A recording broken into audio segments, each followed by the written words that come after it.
रस्ता समोर दिसतोय, पण प्रत्येक रस्ता हा मार्ग असतोच असे नाही. काही रस्ते फसवे असतात, तर काही भूलभुलैयांचे. काही मुक्कामापर्यंत नेणारे असतात, तर काही खोल दरीत नेणारे. काही जाळ्यात ओढणारे, तर काही जाळ्यातून मुक्ती देणारे. काही रस्ते मखमलीचे असतात, तर काही काट्या कुट्यांनी भरलेले. काही शीतल शांत छायादायी असतात, तर काही रणरणत्या उन्हाचे. हा रस्ता कुठे जातो हे रामला माहीत नव्हतं, आणि हे वय तरी रस्ते शोधायचं होतं का? नुकतंच मिसरूट फुटायला लागलेलं, वयाची कोवळीक आणि ओठावरचं दूध न सुकण्याचं हे वय. आईच्या कुशीत आणि बापाच्या जिव्हाळ्यात डोळे किलकिले करून जगाकडे विस्मयानं पाहायचं आणि बरं वाईट अनुभवायचं वय. भूक लागली की मातेला साथ द्यायची आणि अडलं नडलं तर वडिलांचा हात धरायचं वय. पण भाग्य काही सर्वांना साथ देत नाही, आणि काळाची पावलं कुणालाही वाचता येत नाही. आजचा अंधार हा गर्तेकडे नेणारा की सुवर्ण प्रकाशाच्या मोहनगरीत नेणारा हे सुद्धा कोणी सांगू शकत नाही. प्रकाश हे स्वप्न आहे, अंधार सत्य आहे नव्हे. अंधारच नेहमी सत्य असतो, आणि सत्य हे नेहमी भीषण विदारक आणि कटू असतं. रामच्या मागे तर अंधारच अंधार होता. नाहीतर 6व्या-7व्या वर्षी आपल्याच गावातून आणि घरातून परागंदा व्हायची वेळ कशाला आली असती. भूतकाळ अंधारमय होता, वर्तमान तर अवसेच्या रात्रीसारखा काळा कुट्ट होता. भविष्य रामला ठाऊक नव्हतं. त्याला एकच जाणीव होती, आणि ती म्हणजे विफलतेची.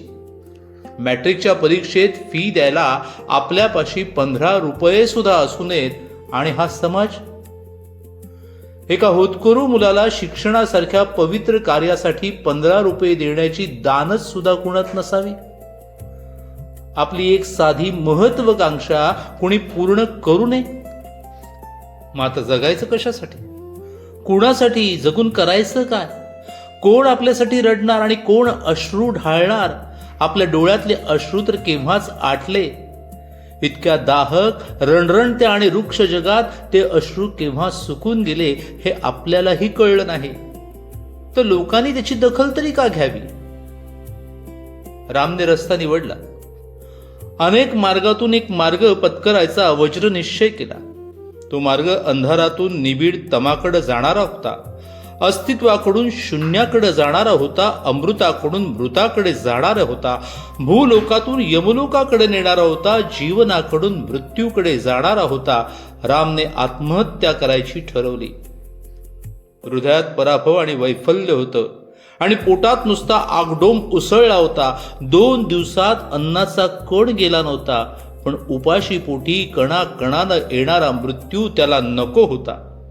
एक आघात आणि शेवटचा निश्वास, एकच प्रहार आणि यमलोक विहार, एक डुबकी आणि सरळ परलोक गती. तिसरा मार्ग बरा होता. रामने विहिरीत जीव द्यायचं ठरवलं. अनेक विहिरी रस्त्यात होत्या. मरणाची असंख्य दारे नेहमीच उघडी असतात. जीवनाचं एकच द्वार विधातानं या सृष्टीत ठेवलं आहे, आणि ते म्हणजे मातेच्या गर्भातून बाहेर यायचं. पण मृत्यूची दारं अनेक आहेत, असंख्य आहेत. पावली आहेत, वळणावर आहेत. हाकेच्या नव्हे तर हाताच्या अंतरावर आहेत. मरण तुमच्या हातात आहे. नाक दाबलं की मृत्यू, हाताने अन्न पाणी स्वीकारलं नाही की मृत्यू, पाण्यात बुडल्यावर हात मारणं थांबवलं की मृत्यू. रामने शेवटचा मार्ग स्वीकारला. नदीपेक्षा विहिरी बऱ्या. आणि तसं म्हटलं तर उन्हाळा तोंडाशी आला असताना नद्यांमध्ये तरी जीव द्यायला पाणी कुठं होतं? सगळ्या सुकून रोडावलेल्या. जीवन सरितांमध्ये देखील अश्रू ढाळण्यापुरतंच पाणी उरलेलं. शिवाय जिथे पाणी असणार तिथे माणसांची वर्दळ असायचीच, आणि जगायला साथ न देणारा सामाजिक माणूस कुणाला तसा मरू देणार नव्हता. आत्महत्येच्या एका उडी मागे वाचवणाऱ्यांच्या 10 उड्या पडल्या असत्या. विहिरीत जीव देणं त्या मानानं सोपं आणि सरळ होतं. त्यातही शेतातली विहीर तर यासाठी प्रसिद्धच होत्या. एकांतच्या एकांत आणि अविवेक करायला व निश्चयापर्यंत यायला भरपूर अवधी देणाऱ्या. चालता चालता रामने अशीच शेतातली एकटी एकाट विहीर निवडली. माथ्यावरचा सूर्य कल्ला होता. आसपास कुणी कामकरी स्त्रिया नव्हत्या की मुलं बाळं खेळत नव्हती. नाही म्हणाला विहिरीवर निवांत आणि सुखद सावली देणारा वटवृक्ष झुकलेला होता. राम त्या वटवृक्षाच्या सावलीत विहिरीच्या पाळीवर बसला आणि विहिरीत डोकावलं. 15 ते 20 हातांचा व्यास असलेली ती विहीर पाण्यानं तुडुंब भरलेली होती. निळशार पाणी. पाणी कसलं? ते दुसरं जीवनच होतं. रामने विहिरीत पाहिलं आणि विहिरीतल्या आपल्या प्रतिबिंबाकडे पाहिलं. पाहण्यालायक काहीच नव्हतं. आघात तसा प्रत्याघात, नाद तसा प्रतिनाद आणि बिंब तसे प्रतिबिंब हा सृष्टीचा नियमच होता. अपवाद एकच होता आणि तो म्हणजे तारुण्याचा, आणि त्यातही आरशातल्या प्रतिबिंबावर मोहित तरुणीचा. तारुण्याला मात्र प्रतिबिंबाचा मोह अनादी आणि द्विकालातीत पडत आलेला आहे. त्यातही बिंब जर एखाद्या लावण्य लतिकेचं असलं तर मग बघायलाच नको. तिच्या प्रतिबिंबालाही पंख फुटतात. बिंबात नसलेले सृष्टीचे सारे उन्मादक गंध प्रतिबिंबातून यायला लागतात. पायात नसलेले चाळ प्रतिबिंबात नर्तन करायला लागतात आणि सावळ्या गालावर सुद्धा काश्मीरीचे गुलाब फुलतात. पौगंड अवस्थेतल्या तरुणींना प्रतिबिंबाचा मोह पडला नाही असं फार क्वचितच घडतं. नुकत्याच फुटू पाहणाऱ्या कोवळ्या मिशांच्या लवीत त्यांना राणा प्रताप किंवा भगतसिंगाची मस्तवाल, बेबंद आणि पराक्रमाच्या क्षितिजाना गवसणा घालणारी मिशी दिसते. कोवळ्या दंडातून दारासिंगच्या बेडकुड्या दिसायला लागतात. विस्तारित होऊन घातलेल्या छातीच्या ठिकाणी वज्रासारखी कोणत्याही आघातांना सहन करणारी आणि शिवरायांच्या ढालीसारखी छाती दिसते. राम सुद्धा तारुण्य आणि बालपणाच्या मध्यात पोहोचला होता. त्यालाही अशीच कोवळी मिशी फुटायला लागली होती. त्यानेही त्याचं प्रतिबिंब आरशात आणि जलाशयात अनेकदा पाहिलं होतं. पण त्याच्या मनात कधी असे सुखद आणि स्वप्नावस्थेत नेणारे भाव प्रगटले नव्हते. अशी स्वप्न पाहणं आणि दिसणं हे तर तृप्ती, समाधान आणि भरल्या पोटाचं भाग्य होतं. ज्याला सदैव पराधीन जीण जगावं लागलं आणि एका आश्रयापोटी अपमान आणि अपेक्षा सहन करावी लागली, त्याला अशी स्वप्न तरी कशी दिसावीत? विहिरीतल्या प्रतिबिंबात आता पावेतोचा जीवनपटच उलगडला होता.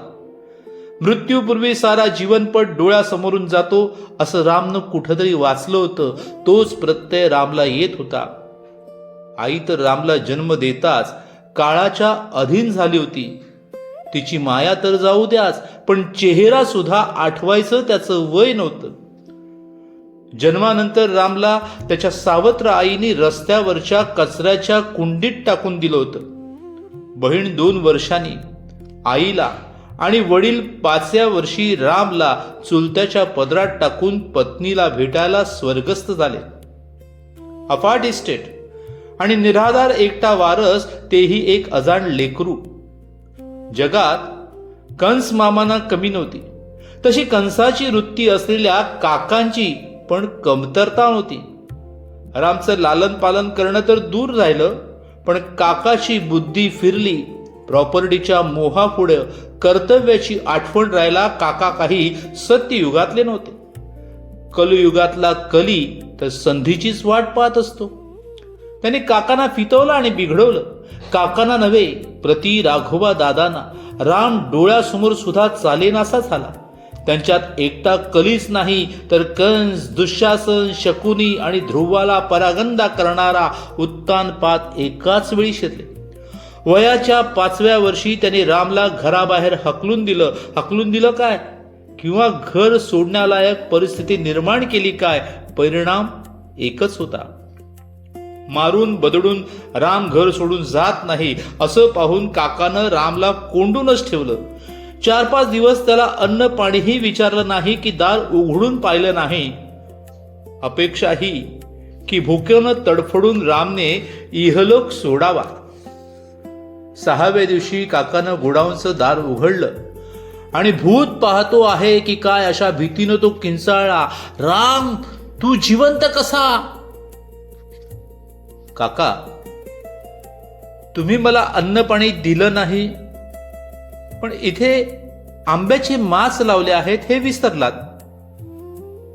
मला तरी तुमच्या घरचं भुक्कड जेवण कुठं आवडत होतं. 5 वर्षाच्या रामनं उत्तर दिलं. काकाचा तिळपापड झाला. त्याने रामला घरात तर घेतलं, पण घराबाहेर किंवा फाटकाबाहेर जाऊ देणं बंद केलं. त्याच्यावर कडक पहारा करायला सांगितलं.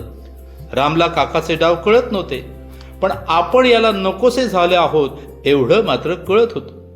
8-15 दिवस होऊन गेले. आपण या बंधनातून सुटायला हवं हे त्या चिमुकल्या जीवाला कळलं होतं. शेवटी त्याने बुद्धी लढवली. घरात काम करणाऱ्या माळ्याच्या मुलीचं परकर पोलकं हौस म्हणून घालून घेतलं आणि बाहेर पडला. त्याच्यावर पहारा करणाऱ्यांना काही लक्षात आलं नाही म्हणा की लहान मुलाचं कौतुक म्हणून म्हणा, त्यांनी रामच्या बाहेर जाण्याकडे काही गंभीरपणे पाहिलं नाही. तेच निमित्त रामला पुरलं आणि तो घराबाहेर पडला.